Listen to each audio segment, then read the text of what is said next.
Here he is. He's on camera. For those listening on the audio experience, good morning, afternoon or evening to you as well. Thank you so much for joining me. Thank you, Corey, for retweeting this on Twitter. Would massively appreciate anybody sharing this tonight on Twitter, or if you're on Facebook, give it a share. Would hugely appreciate it. Let me know once you've done it so I can give you a shout out as well. Look at that, I've just noticed on the camera. There's me supper in the background there. A very healthy tuna pocket. It's been a busy day. I've not had a lot of time to prepare anything. Caroline, good evening. Thanks for joining us. Thank you for sharing, Dawn. Thank you for retweeting Carly as well, and anybody who's shared on Facebook. Do appreciate you as well. So for those who are joining for the first time, perhaps you are, or perhaps you're listening on the audio experience for the first time, my name is Ross. I am an actor, a voiceover artist from Manchester here in the UK. Scope twice a week, tonight on a Monday night, every Monday night. This is scope 201, guys. Can you believe that? 201 of these we've done. And then a scope on a Wednesday night. On a Monday night, we do something called Motivation and Mind Hacks, which is what we're going to do tonight. And then we do a book club on a Wednesday night. We're looking at an awesome book for the month of... actually, it's kind of overlapped, hasn't it? Sean's book. Get Off Your Butt, Sean Stevenson's book. I think we've only done 2 sessions on it, and now we're already in to August. So normally we do a book a month. This one's going to overlap July and August almost. But yeah, we're going to be doing that on Wednesday night, 9 p.m. So do come back, join us for that. We look at a book that's really going to enhance your life, either to do with the acting industry, but more often than not, it's to do with personal development, and like it would apply to anybody. You don't have to be an actor to get any benefit out of that. Tonight, it's a little bit more actorish. I thought we'd not done one of these for a while. Who remembers? It was probably within the first 30 scopes. I did a live broadcast. I call them scopes, even though they're going out on Facebook now, but it was Periscope at the time. And we did, I think it was like my top 12 Disney quotes. I don't know, that sounds ridiculous, right? But these were quotes from Disney cartoon characters. And you know Disney is all about, well, ultimately, you know, a struggle that is overcome by someone in one of the films. They've all got a mega moral to them, haven't they? And you can learn a lot from Disney cartoons, I swear, on how to live your life, how to have success, how to overcome shit. Disney's powerful, honestly. So we did this thing where it was like top 12 quotes on Disney. I thought we'll make it a bit more grown up tonight. One of my favourite actors of all time is Morgan Freeman, for many, many reasons. One reason in particular is this guy didn't get his break until, I think he was 52.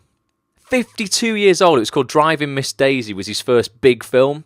I've talked about this quite a lot in the Bulletproof Actor training that I do. But anyone who's on here who is like older and has come to this industry late or whatever, don't you dare give me any bullshit about, oh, it's too late for me. You're going to see some stats from Morgan Freeman in a minute of what he's achieved since getting that break at 52 years old. Absolutely incredible. His films have literally taken billions of dollars. So with that, actually, let's put some slides up on the screen, and I'll share these with you. If you're watching on the replay, you can download these slides from underneath the video on actonthis.tv. If you're listening on the replay, get yourself over to actonthis.tv. If you're on iTunes right now or on Stitcher.com, you can download these slides and read the quotes we're going to be looking at tonight from those. So you should be seeing on your screen now 8 awesome Morgan Freeman quotes. This is my favourite 8. There's many. I'm sure the guys said many, many things in his life. But these are 8 of my favourite ones. Just before we dive in, just going to check in on Facebook and see some comment action here. Let's have a look. Hope for me, yeah, it says Wendy. Wendy! So much more than hope. So much more than hope, you know. You're going to hear some things tonight that are quite inspiring, I think, and hopefully it's going to make you take even more action tomorrow. Alex is here as well on Facebook. Says, nearly missed this. Well, you haven't, Alex. You are here in time. So let's just give you a few stats on Mr. Freeman. Quite an incredible bloke. We've been through the sharing, so appreciate you sharing this. I always put this slide up. This is just to get people to share. If you know any actors who might enjoy this tonight, give it a retweet for me. Share it on your Facebook timeline, whatever. Get people in here. Hopefully they'll enjoy this as well. But this is the guy. Here's Morgan Freeman. He was born on June the 1st, 1937. He's currently 80 years old, right? Someone said that's old. I think he's still pretty young. Morgan could still easily have 20 years. I'm only 34. He's got more than half of the time I've been on this planet again to live. So many people, when they're getting older, start writing themselves off.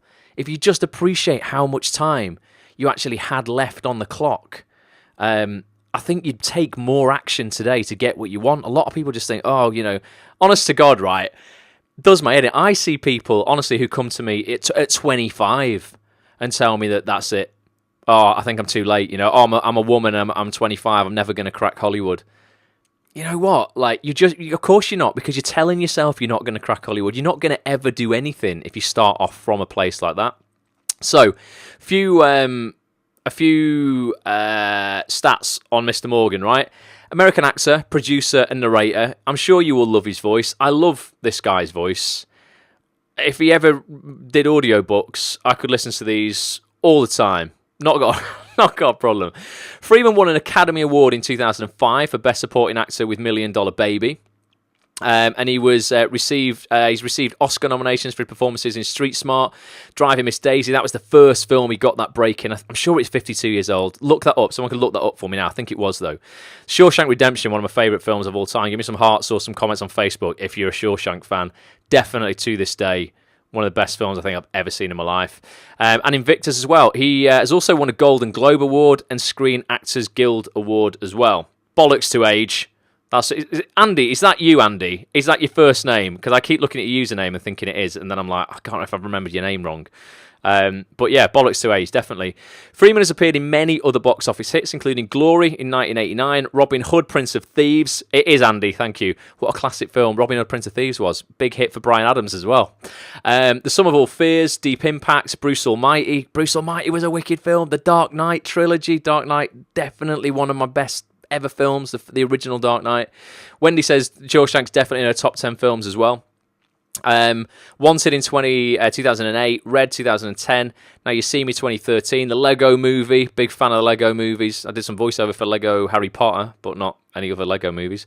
And Lucy in 2014 as well. Morgan Freeman is ranked as the fourth highest box office star with over $4.316 billion total box office gross, an average of $74.4 million per film. Just let that sink in. $74.4 million a film on average Morgan's films make, or the films that he's been in. These boys deserve the wages they're getting, and the girls, you know. If you can make a company $74 million gross, I don't know what the profit on that is. Say the movie costs $25 to make. It's $50 million profit there. They absolutely deserve to walk away with $3, $4, $5 million, you know, of that. I think when you get up to like $20 million, you're taking the mick a bit. But, you know, I'd feel I deserved it if I'd just made Warner Brothers $75 million. So we know this guy, you know, he's been around.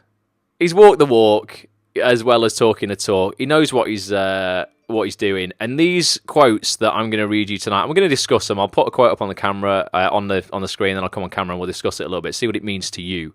But they all resonate with me, and I think they're all, you know, pretty inspiring and just very true. And some of them, when I read them, I'm like, oh, it's such a relief that someone else agrees with me on this, because sometimes I feel I've got a couple of opinions on this industry and on acting in general that some people think are sacrilegious, because I really, really enjoy the acting industry, and I don't take it too seriously. And I think sometimes in this industry, if you don't seem to be taking it as if like, oh, it's a life or death thing and you've got to die for your art, I think sometimes people go, oh, well, you're not a proper actor then. Well, because I have other interests. You know, I'm still having success in my acting career, but I want to explore other areas of life as well. And you'll hear from Freeman in here that he kind of agrees with that. So quote number one, dead simple, but I love it. The best way to guarantee a loss is to quit. Okay? Give me some hearts. Amen to that, says Bobby. Give me some hearts or some comments on Facebook if you agree with that. And Andy says life is more important than anything. It definitely is. Honestly, it really is. Trust you and trust me. Trust you, Andy. Trust me. If something, you know, was to threaten our lives tomorrow, none of this industry would matter to us. It really, really wouldn't. Or if it was going to threaten the life of a member of our family or someone who we really love deeply, none of this would matter. So it's like, you really must, I think, take your job seriously, but don't take yourself too seriously, I think. So yeah, quote number one, the best way to guarantee a loss is to quit. I just think that, you know, sums up a lot of life, really, doesn't it? So I'll jump on camera a bit and then just give me some comments on what you think that means to you.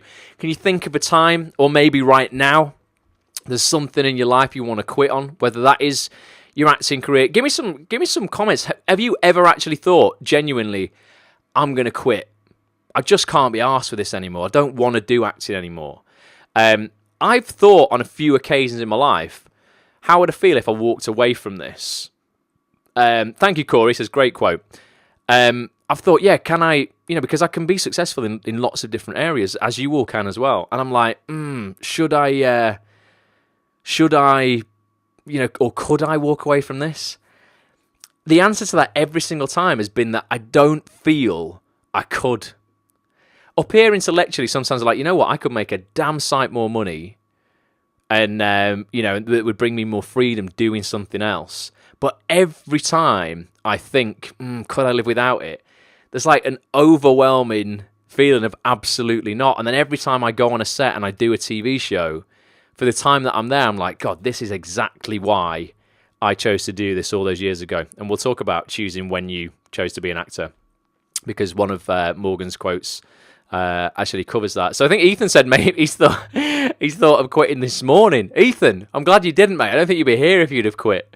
Definitely. But I think it's probably, without a doubt, it is one of the toughest industries to to stick with. I think the only job I couldn't quit is being a father, says Andy. All others are just jobs. Well, yeah, I mean, if you're a dad, Andy, I mean, that's like job for life there, mate. You ain't ever getting sacked from that. Ellen Hughes has joined. Ellen, good evening. We're just talking Morgan Freeman quotes tonight, and the first one was, let me get it right in the exact order. The best way to guarantee a loss is to quit.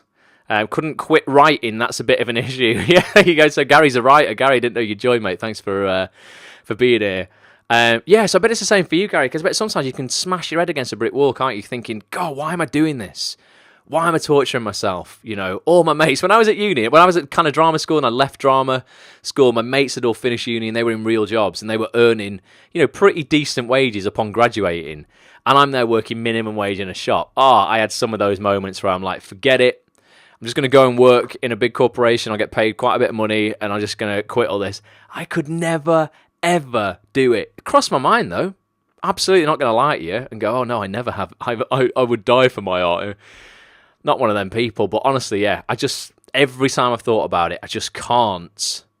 I couldn't leave it. I just couldn't leave it alone. And maybe that's because I'm just stubborn and competitive and I'm like, no, that's quitting. You're better than that. My standards are higher than that. But there is something electric about it's TV for me. It's not even theatre. Don't get that buzz from theatre. It's TV and film.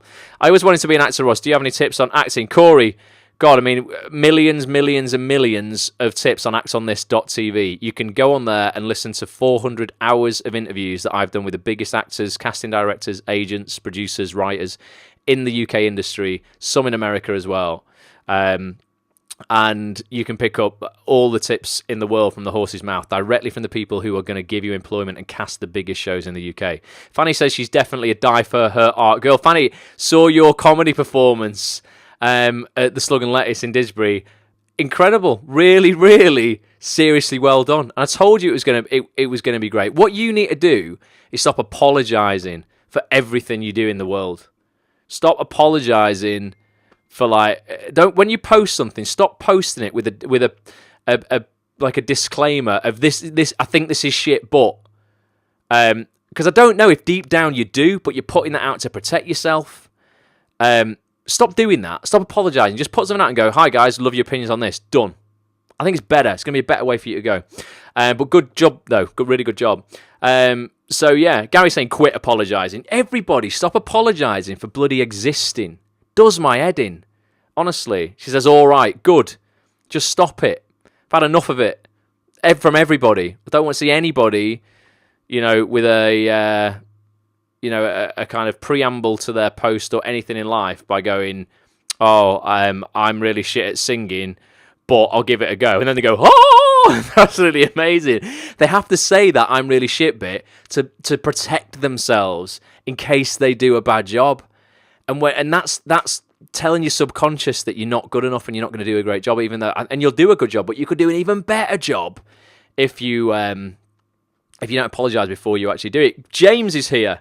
Great to see you on Facebook, James. See, James says, Fanny, awesome, top actor. Absolutely. And Alex, says if working it was only for money, then what's the point? Yeah, I mean, that's why I couldn't do it, Alex. I couldn't just go and do a completely mundane job, unless it was for about 5 million a year, Alex, and then I could just set my own production company up and wouldn't need to audition for anything at all. So that's the first quote, from Morgan, was the best way to guarantee a loss is to quit. Let's have a look at quote number 2, my second favouriteest quote. Well, these are in reverse, actually. Or are they in reverse? I don't know. These are all kind of, I don't know. I'm going to say they're all just as good as each other. Quote number 2.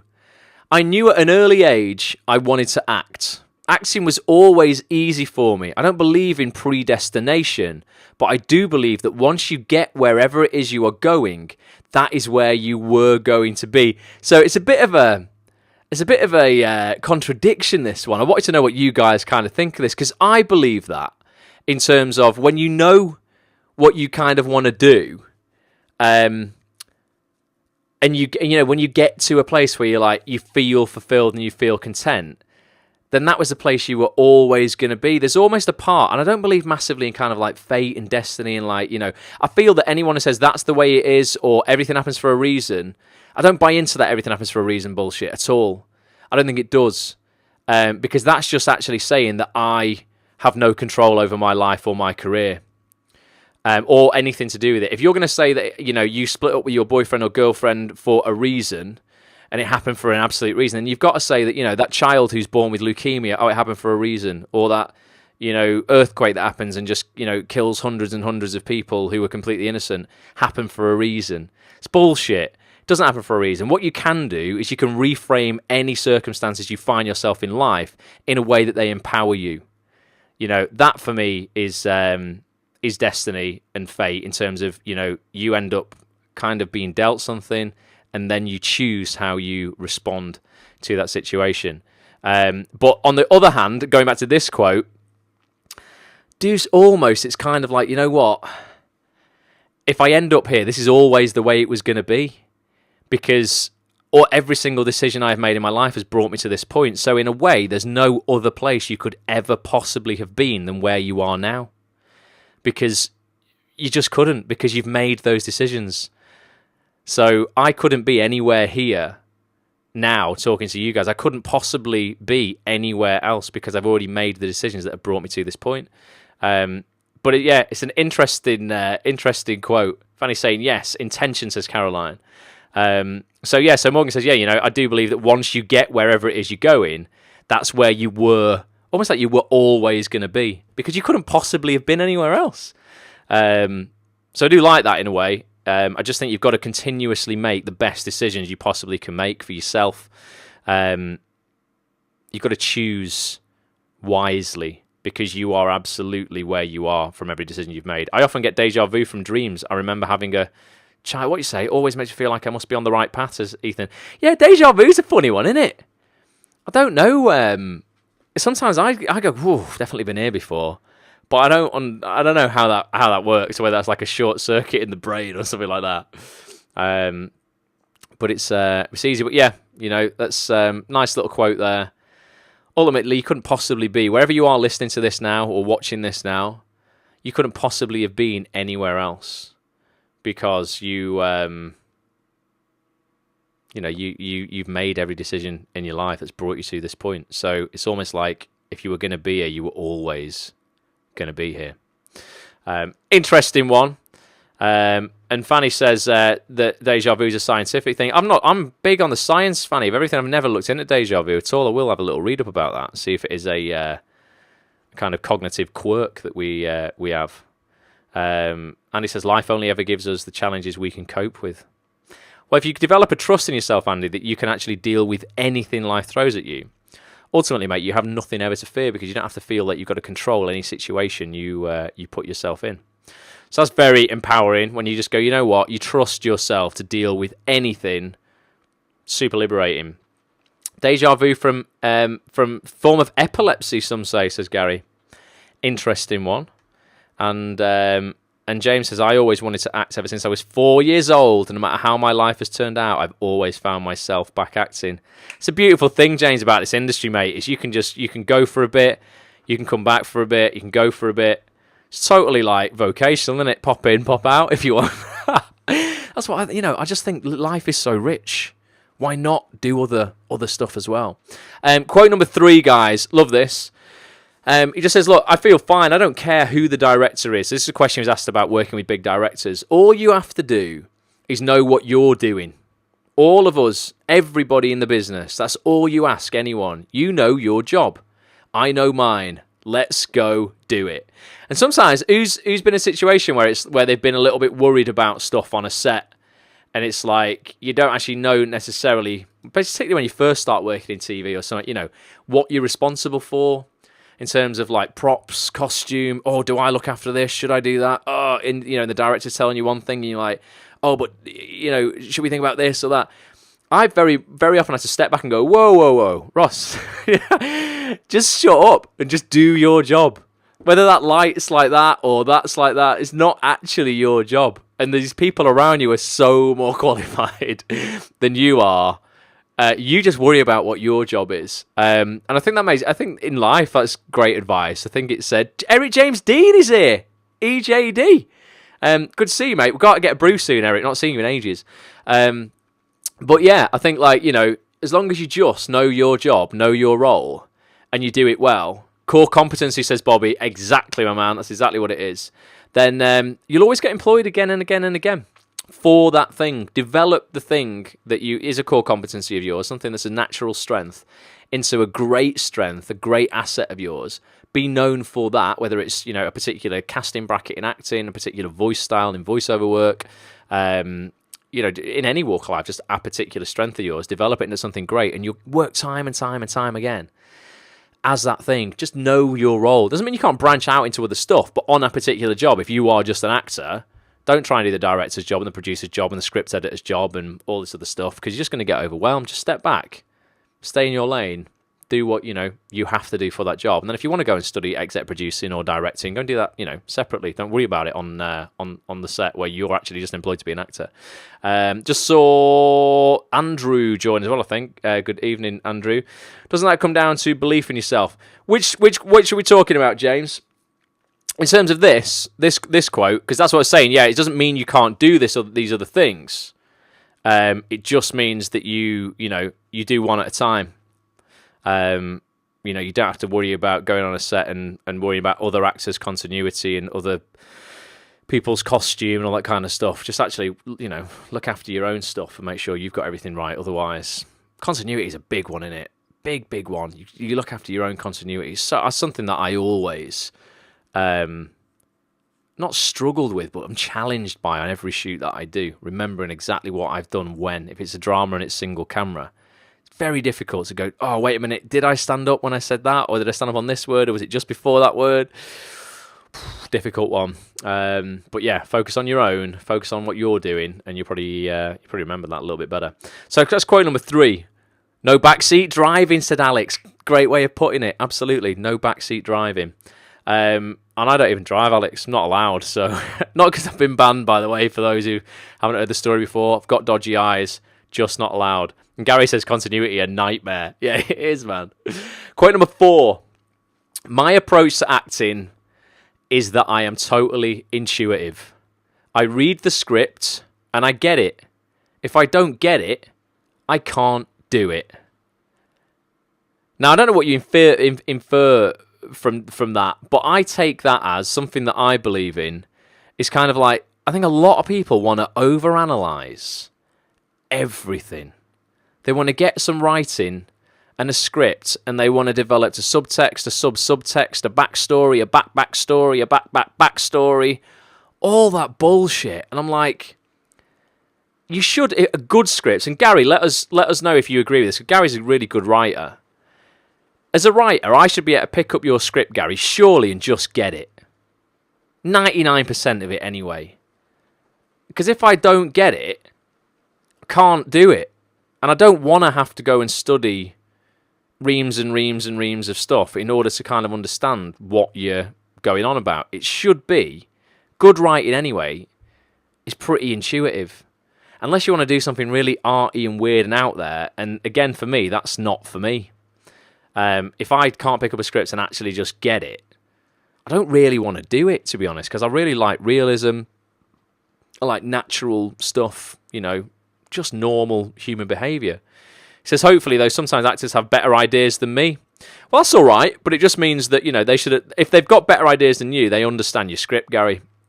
So if they read something and go, this is great, but I can build on it, then that means actually they've understood it in the first place enough for them to build on it. I think if it was a big pile of I've seen some dreadful scripts.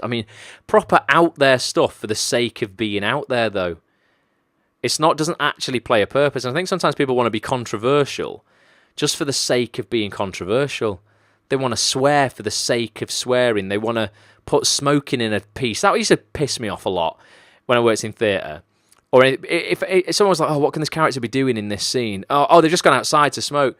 Bullshit. It's just lazy writing. And also, cancerous. I don't want to do that. Never have done.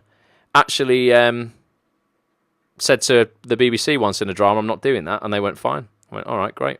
So it was all right. You can say no to stuff. One thing I absolutely have just a massive aversion to is people smoking. I just think, what an abuse of your body. So there was 3 scenes where my character was supposed to be smoking, and I just went, just not doing that, if that's all right. And they went, yep, totally fine. I'll do away with the writer. They'll write it out, and you can just have a drink of water. Cash back. Excellent. Sometimes don't go against your own standards, even if it's for a role and it's something good. Would definitely never do that. If you've got standards, don't break them just for the sake of a job, because I think you're going to feel shit about yourself afterwards. Raise your standards, you'll live a better life. Mary's here says, not every actor is going to get every character, and yes, you can't get it if the writing is crap. There you go, Mary. Glad you said that. They made me smile on Rack Pack. Smile. Oh, smoke on Rack Pack, and I'm not a smoker. Yeah, no, I'm just not bullied you into it, Caroline. Poof. No, I'm not doing it. Literally, I was prepared to walk away from the job, and it meant a lot to me, that job. But I knew I wasn't being unreasonable. Surely this day and age, you can't go, right, we're going to give you these cancer-inducing drugs. You can't have the job unless you do it. So yeah, that would be a pretty bad one. But yeah, my approach is very similar to Morgan's. Basically, I read a script. I just want to get it. Don't want to... Oh, Caroline says she came away crying. Bloody hell. Well, I don't want to walk away from a script crying about it, Caroline. Basically... That's definitely not a job you wanted to take, Caroline. Bullying you into smoking and then making you cry. But this is what a lot of actors will do because they're so desperate for work. Honestly, your dignity is worth more than any acting job on the planet. Don't do it just because you're desperate for a job. But yeah, awesome. That's quote number... What was that? Was that number 4? That was quote number 4. And Caroline said she was poorly and had to smoke 20 herbal cigarettes. 20? Bloody hell. Hopefully not per performance. That would be insane. Quote number 4. Good on you, Morgan. We got 4 more quotes to go. Quote number 5. Who agrees with this? I love it. There's no mystery to it. Nothing more complicated than learning lines and putting on a costume. Hear, Morgan. Again, people want to overcomplicate it. Want to read stuff into it that isn't even there, was never meant to be there in order to sound academic and clever. All great TV scripts I've read in the last 2 years, and I mean by the biggest, if I've been to a read-through, and it's been by the biggest writers in the country, people like Sally Wainwright, Danny Brocklehurst, Debbie Horsfield, Jack Thorne. They've just all been like straightforward tales of human, brilliant, beautifully told tales, but straightforward tales of human emotions and human behaviour. Nothing weird, crazy, deep, this, that, and the other. Just really well told, beautiful stories of real life. I think that's the difference. I love real life stuff, and that's where it kind of ends for me. It's like, is this reflective of real life? Are people going to relate to it? Will people laugh at this, cry at this, smile at this, feel something at this? Hopefully they're going to feel something. If they're feeling different, I'm not doing it. It's got to evoke some kind of real human reaction to it that people see themselves in.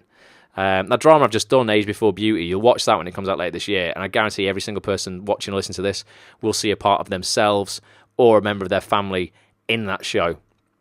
Incredibly funny, equally heartbreaking, though, at the same time in various doses. But there was no mystery to it. Absolutely no mystery. Nothing complicated in that.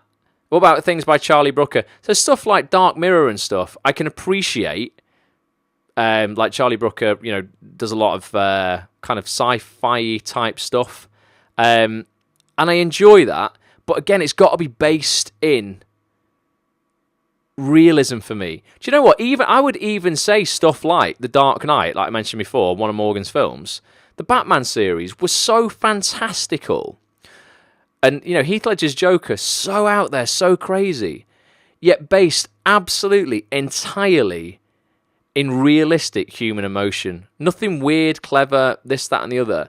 It was almost so real, and the acting was so natural of this incredible comic book world, that it was so freaky and scary, because you're like, shit, this could be real. This could actually be real, even though I'm seeing the Batman. Because it's kind of, it wasn't just out there for out there's sake or weird or fantastical. It wasn't contemporary dance and people just moving around pretending to be, God, I did some shit at uni. Get a chair and walk around beating on it like a drum, pretending you're some kind of like amoeba on the bottom of the sea. I mean, what a load of shit that was. I'm not into that. But you could equally do something fantastical set in a realistic world that people would relate to, and you'd get away with it. But yeah, I think people do just overcomplicate stuff a lot of the time and want to see things in scripts that aren't there. So yeah, Morgan says there's no mystery to it, nothing more complicated than learning lines and putting on a costume. And I think sometimes, like I've seen actors incredible actors, very famous actors on set one day doing an amazing job, and the next day they come in and they're ill. So they can't possibly give it everything they gave it the day before because they're literally sick, they've had a rough night or they've got a really heavy cold or something like that and they're really trying to get through it. And they can't get into it like they did yesterday. But they're good enough that actually just by putting the costume on and learning the lines and saying them with enough realism, they absolutely more than get away with it and the audience buys it all. Even though the day before they're like, oh, I really felt that and I was in it and that tear was really real. The next day, if that tear's done with a tear stick, but you can still, convey that you're feeling that way without feeling it, it's just as valid as an actor because the performance still evokes that emotion from the audience. So a lot of actors beat themselves up, I think, when they're like, oh, I just didn't feel it tonight. None of the audience had a clue. They really didn't know. So Fanny, you're like, you said you forgot a line the other night in your improvisation. If you hadn't have written that you forgot a line and then proceeded it with, and then I started falling apart, which you didn't, in your head you did, I watched that and I had no idea. Didn't know it's a thing. Wouldn't have had a clue that you'd missed a line. And I've done many performances in theatre when I was at drama school where I forgot a line, ad-libbed, not a single person in the audience ever knew. So I never told them. If I'd have told them, they might go, oh yeah. But they're probably just making it up. They probably didn't notice at all. But Caroline says didn't notice either. So yeah, I think there isn't anything complicated to it. Say your words in the right order. Put your costume on. And if you're not feeling it, as long as you're feeling it enough, you're going to do a decent performance. What's Alex saying? Once playing a homeless woman for a feature, a woman thought I was really homeless and bought me a sandwich. Didn't do much thinking into my background, but must have worked. There you go, Alex. Honestly, so we did a Bulletproof Actor. In fact, I'll come on camera to just talk to you about this for a second. So communication is really interesting. How this works. So on the last, I'm taking about 100 actors through the Bulletproof Actor program that I run once a year this year. If you want to find out more about it, go to bulletproofactor.com. But we were talking all about hacking your body language in an audition on Thursday night.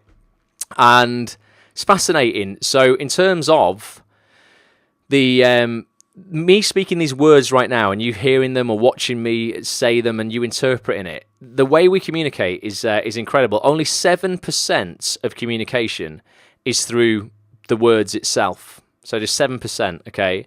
Then you've got 48%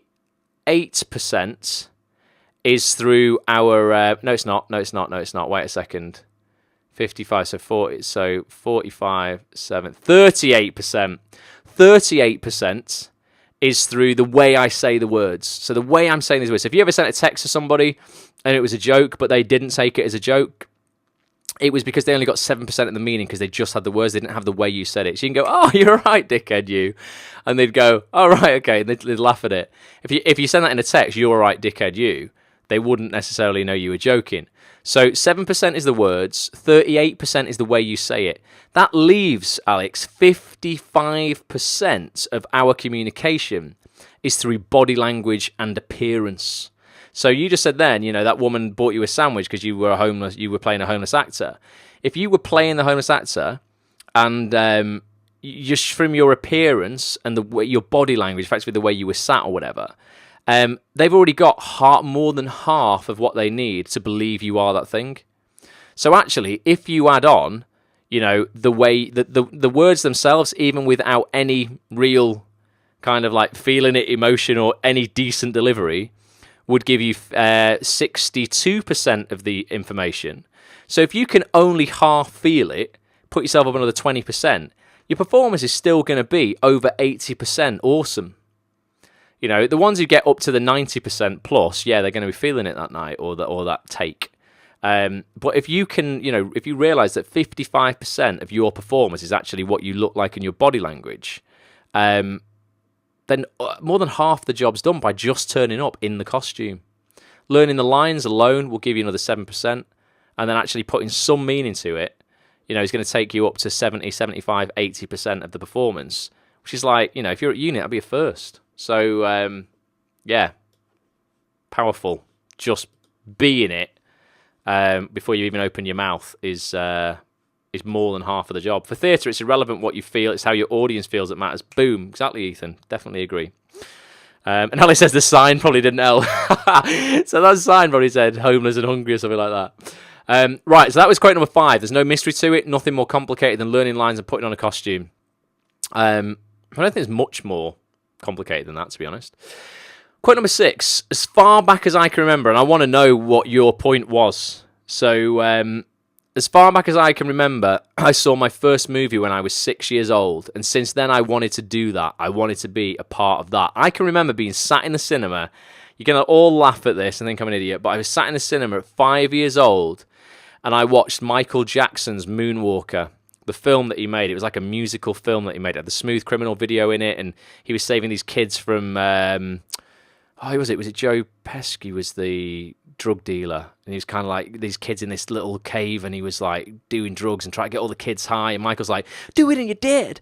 As he's about to inject these kids, and then he goes, bow, and turns into a robot and stuff and starts shooting them. It's amazing. If you've not seen Michael Jackson's Moonwalker, you're seriously missing out on one of the greatest films ever. In my opinion, it's like so cheesy, but it's amazing. And I remember being sat in that cinema and literally on the way home thinking, that's what I'm going to do. I know exactly what I'm going to do for the rest of my life now. That is it. And Caroline says, Annie, Miss Hannigan would come out and hide behind the sofa. Is Michael Jackson there? No, Andy, that was me. I know you can't see me on screen right now, so you thought the real Michael had somehow got back. But that was me. So what was your... point? So what were you saying, Caroline? Miss Hannigan, is that did you watch her and that was when you wanted to be an actor or something like that? I want to know what film you watched before you realised, like, actually, right, this is what I want to do.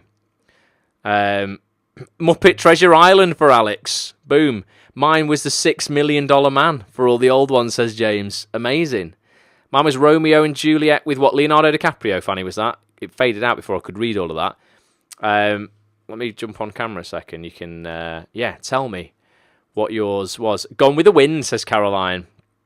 Wendy says Moonwalker was amazing. The spiders, yeah, they had spiders in it, didn't they? Back to the Future for Gary. So was that the one that made you want to write, Gary? You're like, I want to write now. That's amazing. Any others for any others? Let me know what the film was that was like making you want to act.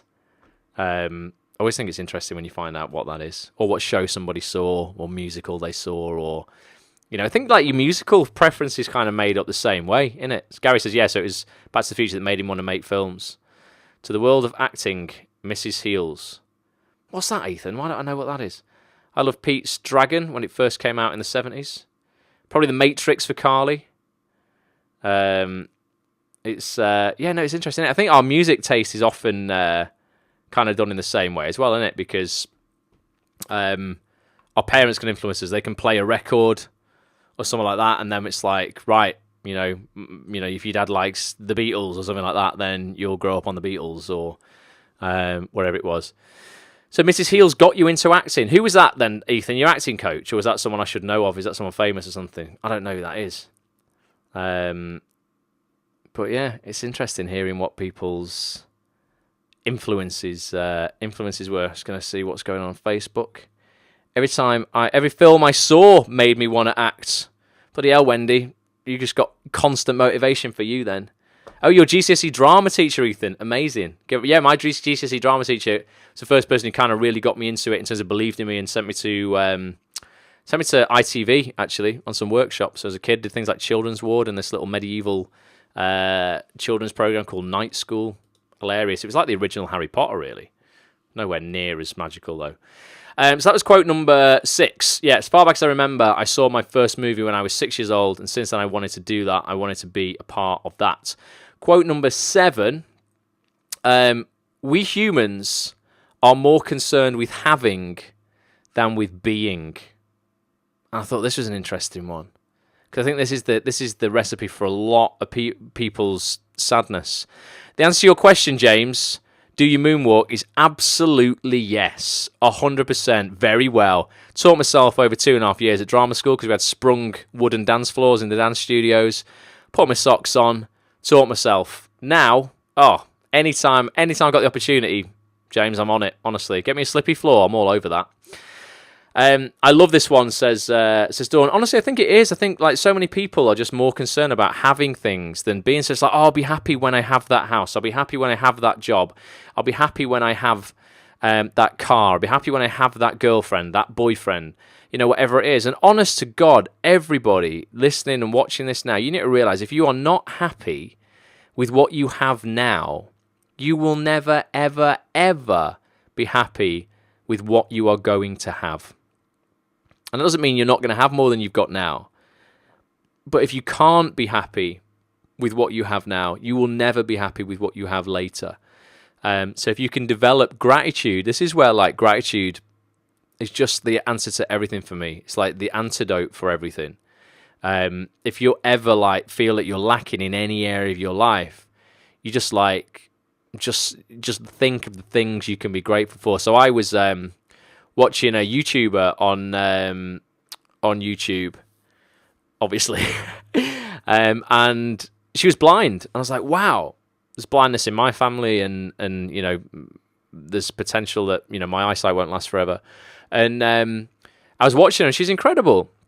And it got about halfway through, and she went, look, I have retinitis pigmentosa. I was like, shit, that's the same eye condition that I have got. And this girl is younger than me and is completely blind.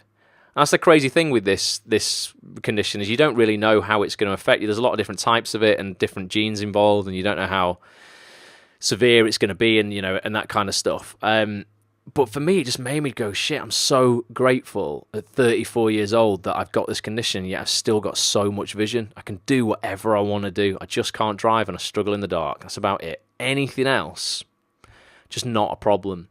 And that's because, I'm concerned with what I am in terms of my being, and what I have in my body and what it is. I'm not bothered about having all the material shit. I just kind of want to be well, healthy, and happy. Ultimately, all of us do. But I think when you're concerned with having stuff and collecting things and all that kind of stuff, and they're not bad things, it's not bad to want stuff. Do you believe, Ross, that your mindset is aiding the slow progression in eye deterioration? Do you know, Fanny, I've thought about it, and I honestly have no idea. I just try not to focus on it at all, because I don't want to focus on something I have zero control over. I look after my body every day. I think I eat the right stuff. I get enough vitamins, and I take some supplements that look after your eyes and all that sort of stuff. But yeah, I don't know. Maybe it is because I try not to acknowledge it. I'm completely. I don't hide it. I don't put it away. I don't like. Previous times in my earlier life, I'd obsess about it, And I remember going to uni every day when I was at drama school, and I'd stand at the train station and I'd look at a sign that was over here, and I'd close my right eye to make sure that I could still see the stairs on the left-hand side through my left eye. And I did that every single day for like 3 years, and I was always like monitoring, I think there might be a bit more shadow there, maybe I just can't see quite as well there. And it just doesn't do me any good at all. It's bollocks, just absolute nonsense. It's disempowering, it sets you up for a bad day. Now, I'm just like, you know what, if I can walk out of the house and I can see what's in front of me, all is well. Karen says, you live well, you feed your cells positively. I just do as much as I can, I think, to give myself a fighting chance, And I think the rest of it is down to whatever happens, whatever happens. Mary says, watching black and white movies with my dad, especially Betty Davis, was an inspiration for her.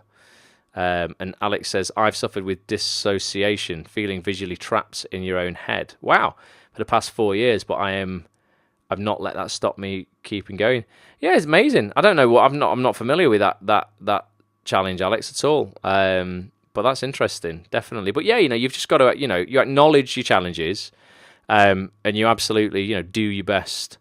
For them not to, hold you back effectively. And, it's not, for me, it would be stupid to completely ignore the fact that I'm partially sighted. I have to be very, very careful when I'm crossing the road. Got to be, really careful when I'm doing something that's potentially going to be dangerous if I'm not aware of the things going on around me. Even walking in a busy shopping centre or going into a coffee shop today where people are walking around with hot coffee, got to be really careful because I can bump into somebody like that if I'm not. So there's no point in me hiding it and pretending it isn't there, but I'm just at peace with it in terms of this is the way I was born, this is it. And you know what? You could have so many worse things, couldn't you? God, I mean, like, every time I see somebody who's, really physically disabled, I'm like, wow, I'm so fortunate, so grateful for what I've got. But yeah, it's just a matter of being. So Fanny said we are human beings, not human havings. And I think that's a great way to look at it as well. It's a really nice little analogy there. So that's quote number 7. So we're now rolling on to the 8th and final quote from Mr. Morgan that I like. Like I say, the guy's obviously been around a while and has definitely said more than 8 things in his life. But inspiring guy. Bobby says, same with my mum's cancer. You just learn to live with it. Yeah, Fanny says human doings, not human. We are human beings, not human doings. Or human havings. I'm having human havings. It's funny, I've just made that one up there. You've got to be less concerned with having and more concerned with being. But yeah, Bobby, so illness and stuff like that. Yeah, there's a girl I know who does the makeup for all the Acts on This.tv interviews, and her mum's going through I think a bone marrow transplant at the moment, bless her. And I see it on Facebook, the progress of it, and so super inspirational. Super, super inspirational. Just, really not giving up, properly going for it. They're all piling together. I think the girl's uncle or relation has just donated the bone marrow anyway. And that's all going really, really well. So you've just got to go, right, this is the situation. We can't necessarily change the situation. It's already been dealt. So we now need to look at how we respond to this situation. And we can respond to it positively or negatively. And in a situation like that, the alternative of responding negatively is unthinkable. You must respond and make the choices, the best decisions you possibly can in that situation. And one of those, is to absolutely make positivity and optimism louder in your family, without a doubt. Painful giving bone marrow, so believe it can be. But I think it depends where they get it from, Caroline. I'm sure when you go on the bone marrow transplant, one of their advertising points was it actually doesn't hurt at all. But I don't know where, because they have to take it from your spine, don't they? But I don't know if there's 2 different types of procedures of how they get it. But yeah, something that's good for people. You want to help. Get yourself on the bone marrow register. Take it from your bum. Bloody hell. Maybe that is painful then. Right, okay. Last quote. Here we go. Quote number 8. I love it. One of the things you can always depend on. This is one of the truths of the universe, and you heard it first from here. Whatever we decide we want to do is what we do. I love it. Because it's so true. Whatever we decide we want to do is what we do. And that's all down to the power of choice and the choice that every single person on air, every single person watching has in their life right now. You are here because you decided to hit play on the video or hit play on the podcast or watch this video on YouTube or wherever you've discovered this if you watch it on the replay. So you decided to do that, and that's what you're doing. Equally, if you decide to stay in bed and feel sorry for yourself and not make any headway in your career or your relationship or your progress or your body or your health, then that's what you're going to do. Every single person on here has so much power that they're probably not actually giving themselves credit for. You absolutely decide what you want to do. This is one of the truths of the universe. Whatever you decide you want to do is what you are going to do. And people go, oh no, but I'm trapped. I can't, I'm working a job that I hate and I can't possibly pursue that because I've got to stay here. You chose to do that job. And by saying that you can't, you're completely disempowering yourself of any choice that you've got in the matter. You know, you absolutely are. Our desires lead to our destiny, says Ethan. It's the same thing, yeah. Absolutely. You know, you've just got to decide to make the best of everything that you have right now. And that's obviously, you know, what you're going to do. If you decide to make the worst of it, that's what you're going to do. Alex says, think constantly looking through someone else's point of view. What's that about, Alex? I missed another comment. Denzel Washington quote, put your shoes far under the bed so whilst you're there, you can thank God for what you got. Yeah, there you go. Good stuff. And Katine, new name. I don't know if I said your name right. Says, you're an inspiration, Ross. Thank you. Massively appreciate that comment. Thank you for keeping my mental game on course. It's so appreciated. Well, you know what? Like, you have chosen to be here, thus you're keeping your mental game on course, you know? So I can't take credit for that. I'm going to do this regardless of whether 1 or 1 million people turn up. Everyone here who's chosen right now to tune into this or watch the replay or listen to the replay, give yourself a massive round of applause because you've chosen on a Monday night at 5 to 10 to be here, or whatever, if you're watching the replay at whatever time it is, on whatever night or whatever day it is, you've chosen to be here.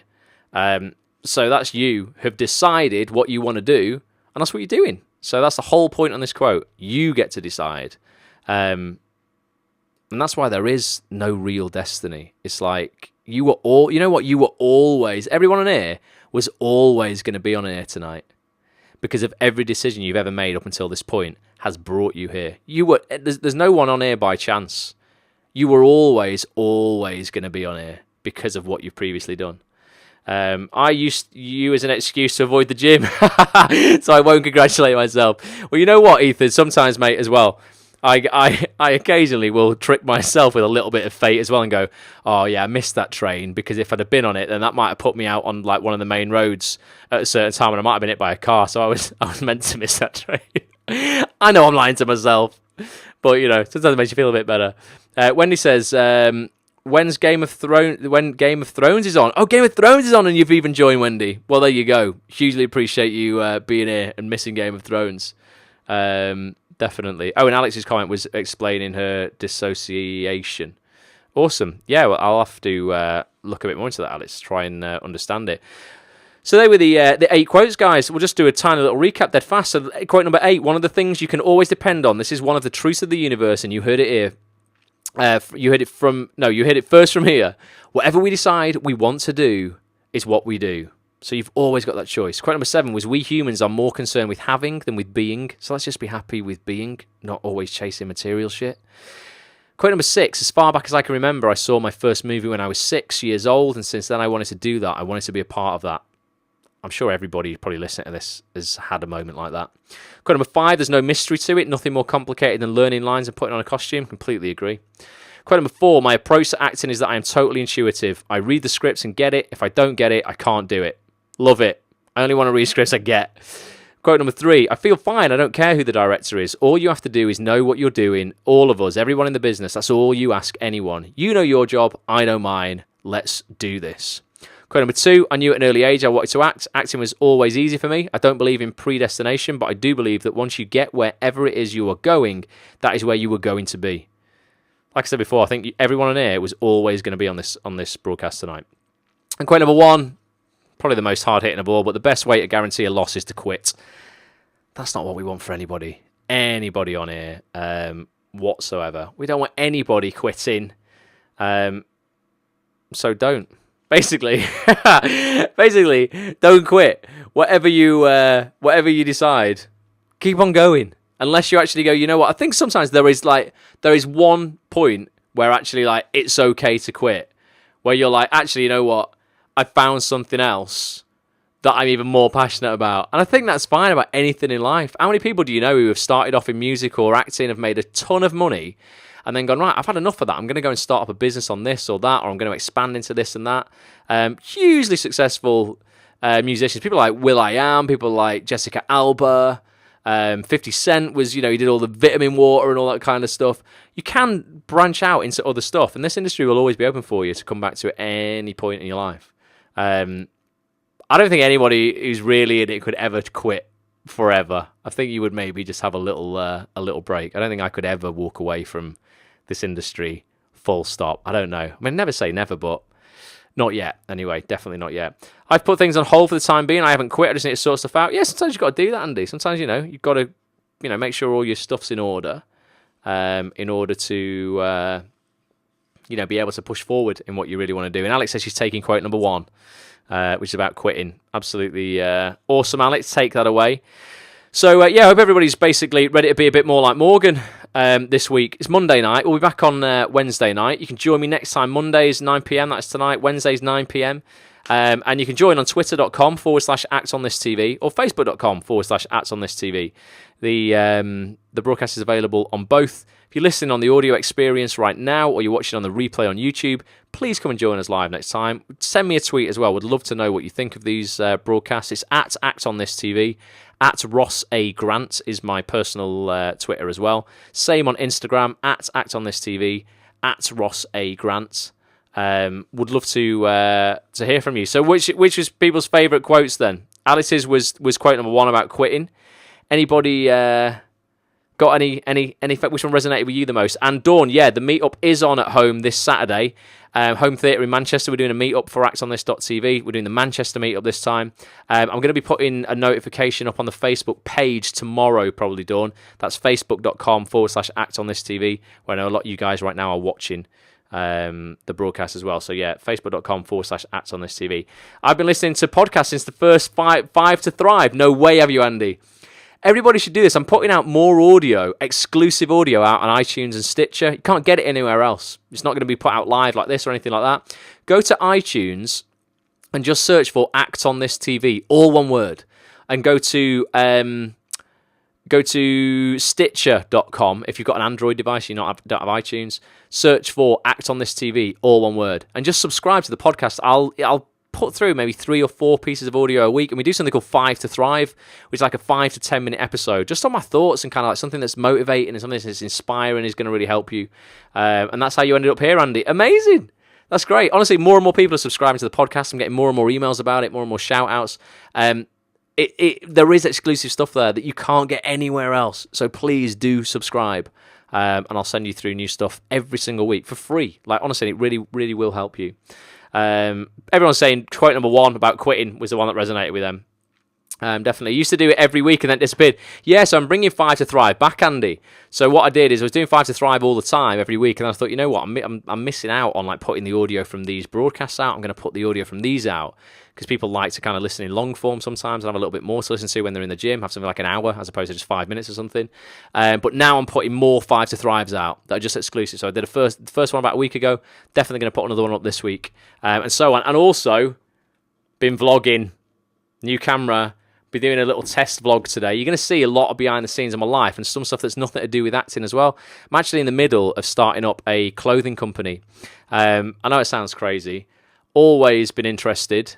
Andrew likes quote number 1 as well. Always been interested in clothing. Well, fashion, I guess, but not like super high fashion. This is t-shirts, tailored t-shirts for guys, tailored jumpers for guys, tailored suits, suits, but we're not going to go huge on suits, and shirts. Super, just beautifully crafted menswear. And I'm going to be vlogging about setting up the company. The great thing is I know nothing about the industry. Thus, I have zero fear about actually playing it by the rules. partnered with a great friend of mine, a guy called Sean. He knows a lot more about it than me. He's kind of been in fashion retail for a long time. But we don't really know the ins and outs of setting up a proper store or how to do it. And I kind of relate to this because a lot of people who are brand new to the acting industry don't know the protocol of casting directors and agents and all that kind of stuff. And they come bounding into the industry and they have massive success very quickly because they actually had no fear of getting it wrong and, oh, can I say that to that person? Or what if I offend them? They don't give a shit. Same as Conor McGregor, why I love him so much. He's come into boxing and completely dismissed the entire sport and gone, you know what? This isn't even real fighting. You know, it's like, it's incredible, the audacity of the guy, but he's got zero fear of upsetting anybody because he doesn't know the rules, doesn't know how it all works. So yeah, and don't worry, we will not be advertising ourselves as us. That's one of my things now. I say, you know, you've got to really kind of like be personal with your branding on everything when you're starting a business up. It's always got to be about you. And if you're a small company, not about we do this and our company. Nah, it's nonsense. People see through that now. Be humble, be authentic, credible. But you're going to see a lot of behind the scenes stuff. And Gary, this is a Panasonic GH5, this camera. Big shout out to Rode Microphones, the transmitter you see on the top there. They sponsor actsonthis.tv. Amazing audio gear. This microphone's a Rode as well. As you can see, the little Rode tag here as well. But yeah, it's Panasonic GH5. Great camera. Just learning how to use it. But yeah, I'm going to put up a bit of a test vlog tomorrow. It's just a meeting that I had today with Sean in Costa Coffee with a bit of music to it and that kind of stuff. Nothing to do with acting, but you can see it on, I don't know where you'll see it. Actually, I'll probably have to start a new YouTube channel to put that up, but I'll let you know where you can subscribe. And I'll be doing that, like 2 episodes a week of that. Just my life, basically. I just think it's quite, well, hopefully it'll be quite interesting. Gosh, you're like a Duracell bunny, Ross. Don't you ever rest? I'll rest when I'm dead, Wendy. And hopefully that's not going to be for a long time. Fingers crossed. I just think, like, we're living it. What a time to be alive. We're just living in such an incredible era where you can do so much off your own back. For me to have a little reality show effectively documenting everything I'm doing in my life 10 years ago, 15 years ago, and put it out to the world would literally have cost millions of pounds, Wendy, as in distribution to put it out there. You know, now, YouTube, I mean, the camera's quite expensive. The camera's a couple of grand, but you don't need to do it on a camera like that. You could do it on your phone, literally like this. Edit it on some free software on your computer. But you can do it. You can do it yourself. Ethan, enjoy yoga. Get some rest, mate. But yeah, I just think like there's no excuse to not do stuff, try stuff, brand yourself, get recognition for lots of different things. I don't think it all has to be it's not an all or nothing world we live in now, I don't think anymore. I think you can really try lots of things out. That all feed back into themselves. You know, people watch those vlogs, maybe they're actors, they come and sign up to actsonthis.tv. Then if they get in this community, they watch things like this, they join Bulletproof Actor. We all help each other out. Everybody gets stronger. Like there's just so many things like that seem maybe like they're not completely connected, but they often are. They all lead back to me, effectively. All my brand obviously leads back to me. All your brand, Wendy, would lead back to you if you started putting more and more stuff out there. And that applies to every single person on here. Just start trying things out and stop looking at other people who are doing it and think, I couldn't do that because there's something special about them. Isn't at all. Nothing extraordinary about me whatsoever. Just, I'm not afraid to try shit. So just try stuff and you'll love it. I'm going to finish, guys, with a little 1-minute wisdom video that I put out. You might have seen this on, I don't know, when did I put it out? Friday, something like that. And it's on people being afraid of losing stuff they don't have yet. So many people send me emails and they're like, I'd love to write to this person, but what if they never see me for an audition? And I say, well, have they ever seen you for an audition? And they say, no. Go, well, you ain't got anything to lose then. You know, someone says, I want to write this book, but what if I don't get a book deal? Well, have you ever had a book deal? No. Well, you haven't got a book deal to lose then. So that's the point of this video. Have a little watch. It's 1 minute long. And I'll see you guys on Wednesday night for Sean Stevenson's book, Get Off Your Butt. If I can do anything for you, send me a tweet at ActOnThisTV, at Ross A. Grant. But until next time, thank you, Lucy. Thank you, Dawn. Thank you, Wendy. Thank you, Alex. Thank you, James. Thank you, everybody. Thank you, Caroline, Fanny, anyone I've missed. Massive props to everybody. Gary, Carly, Corey. Julia's here as well. Julia, didn't know you were here. Thank you so much for being here, and I will catch up with you all next time. Thank you, Andy. Cheers, Andrew. Just don't want to miss anybody in case anybody else just pops through. Anybody for any more? If I haven't said your name, massively appreciate you anyway. And everyone on the replay, big props to you as well. Catch up with you next time. Bye for now. Just this morning, I've had 3 emails from actors all afraid to take action on the things that they want, ironically for fear of losing something that they don't yet have. Actors afraid of reaching out to a casting director, writer or producer in case these people hate them and might never see them for an audition. Well, right now, these people don't even know that you exist, so you don't have that audition to lose, all right? Someone wanted to take a show to the Edinburgh Fringe but was afraid that the audience might not show up and that would damage their reputation. Well, right now, you don't have a reputation, so you have no rep to lose. Another person wanted to write a book but thought that it might be too controversial to get a book deal. Well, right now you're not a published author, so you have no book deal to lose. All right, having nothing to lose actually puts you at a massive advantage. You are in the strongest position to take risks. Embrace that and quit honouring this bullshit fear inside of your head. As Dale Carnegie said, if you want to conquer fear, don't sit at home and think about it. Go out and get busy. What can you get busy on right now?